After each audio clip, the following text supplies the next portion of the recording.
adalah NKRI dalam timbangan maqasidus syariah. Ada sebuah proses panjang dalam perjalanan kehidupan berbangsa dan bernegara yang kemudian menjadi Al-Jumhuriyah Al-Indonesia atau yang kita kenal dengan Negara Kesatuan Republik Indonesia. Nah, dalam hal ini kita ini kan menarik mundur sejarah dulu. Pada bulan Maret, sekitar bulan Maret, tanggal 3 Maret tahun 1924, kekhalifahan terakhir Islam, yakni Turki Utsmani, itu jatuh.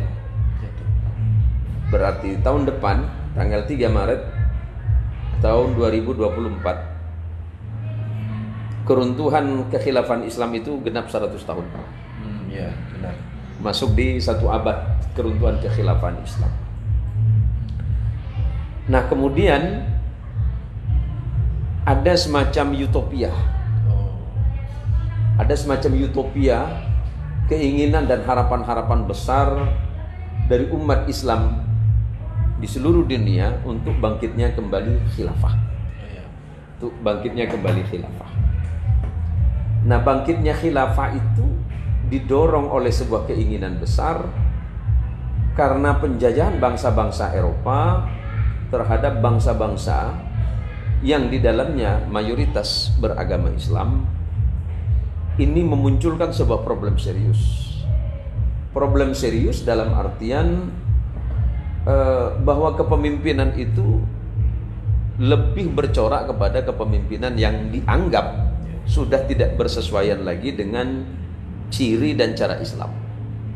Di mana memang sejarah membuktikan bahwa pasca wafatnya Nabi Muhammad SAW, fakta sejarahnya mengatakan bahwa ada 4 khalifah pengganti Nabi SAW, Sayyidina Abu Bakar, Umar, Uthman, Ali radhiyallahu anhum, yang menjadi khalifah bergantian ini selama kurang lebih 30 tahun lamanya.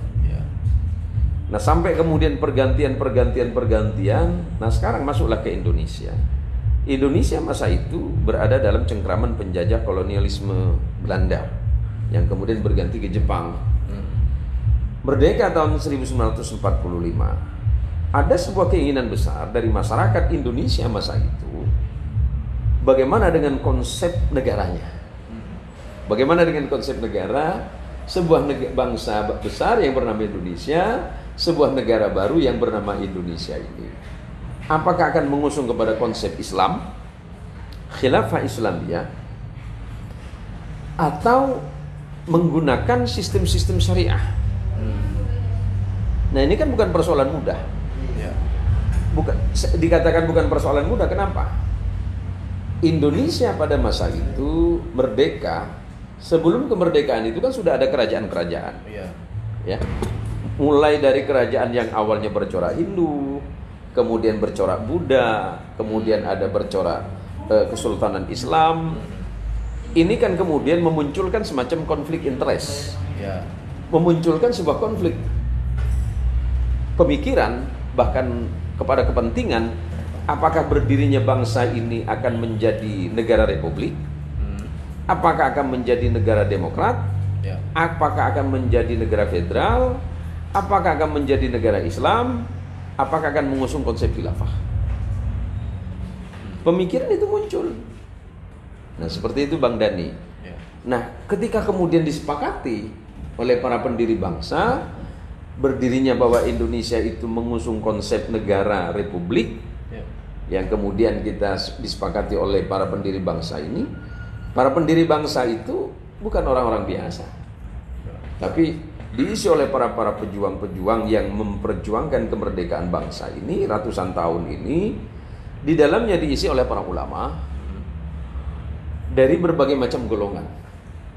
Para golongan ulama, para agamawan, para kaum cerdik pandai, yang semuanya kemudian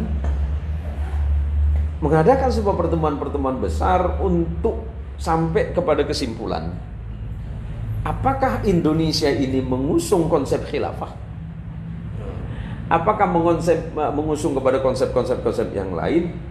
Akhirnya disepakati, kemudian berdirilah negara Indonesia yang mengusung konsep negara demokrasi. Nah, apakah kemudian demokrasi itu adalah konsep kafir? Nah, ya. Dari barat gitu ya. Iya, dari barat gitu ya. Apakah konsep yang diusung itu adalah konsep liberal? Berarti ini kan tidak berlandaskan kepada sumber Islam. Karena mayoritas penduduk Indonesia Muslim. Pada masa awal kemerdekaan Indonesia itu kurang lebih 70 juta sudah penduduk Indonesia kan. 70 juta penduduk Indonesia yang mayoritas Muslim. Kok milihnya republik? Gitu. Jadi kan kira-kira begitu Bang Dani ya. Kenapa kemudian memilih republik? Begini. Islam itu tidak hanya mengatur masalah tata ibadah. Itu perlu digarisbawahi. Islam tidak hanya mengatur masalah tata ibadah, tidak hanya sekedar mengatur sholat, tetapi Islam juga mengacu kepada persoalan-persoalan yang sangat urgen di tengah masyarakat, persoalan sosial, ekonomi, bahkan persoalan politik pun tidak pernah lepas dari perhatian Islam. Siasat. Maka lebih tepat bahwa obrolan kita sebenarnya hari ini adalah betul maqasidus syariah. Ini kan masuk kepada fikih siasah, kepada fikih tata negara, kepada fikih politik. Karena Islam itu juga tidak menafikan politik. Ya. Saya menjadi teringat ucapan Imam Syafi'i rahimahullahu taala, Imam Muhammad bin Idris Asy-Syafi'i, apa kata beliau? Bahwa as-siyasah juz'un min ajza'i syariah. Bahwa siyasah dalam hal ini hari ini diterjemahkan politik atau cara adalah bagian dari antara bagian-bagian syariah. Karena kalau sudah bicara bab siyasah berarti kan kepemimpinan. Ya. Di dalam Islam itu terbentuknya sebuah negara, terbentuknya sebuah konsep kepemimpinan itu, maka kata Imam Ghazali rahimahullahu ta'ala bahwa antara agama dan negara ini kembar. Agama sebagai fondasi utama, ya, agama sebagai fondasi utama berdirinya sebuah negara yang hari ini bernama Indonesia, agama itu. Nah, sementara negara itu sebagai penjaga dari agama.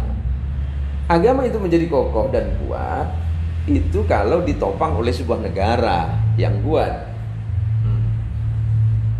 Kenapa tidak mengusung konsep khilafah saja? Begini, kata khilafah atau khalifah di dalam Quran itu hanya disebut 2 kali. Hanya disebut 2 kali. Ketika Allah menceritakan, ketika Allah menyampaikan tentang Adam, inni ja'ilun fil ardi khalifah. Kemudian yang kedua ketika Allah menyebutkan tentang Nabi Allah Daud yang Allah jadikan sebagai khalifah. Cuma 2 kali saja. Dan tidak ada perintah secara khusus di dalam Al-Quran, tidak ada perintah secara khusus di dalam Al-Quran untuk mendirikan khilafah. Yang kira-kira gitu Mas Salim ya.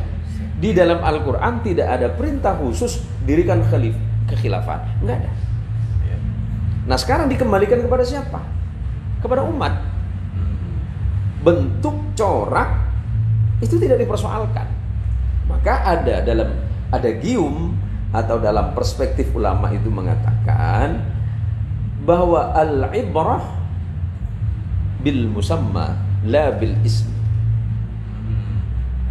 Bahwa yang bisa menjadi pegangan utama itu adalah sesuatu yang dinamai, bukan nama. Substansinya. Substansi. Ya. Dalam kata lain, ulama mengatakan bahwa al-ibrah bil jawhar la bil madhar. Yang menjadi pegangan utama kita itu adalah substansi, bukan sesuatu yang hanya merupakan simbol. Nah, berdirinya negara Republik Indonesia itu kan esensi sudah, bukan kepada simbol.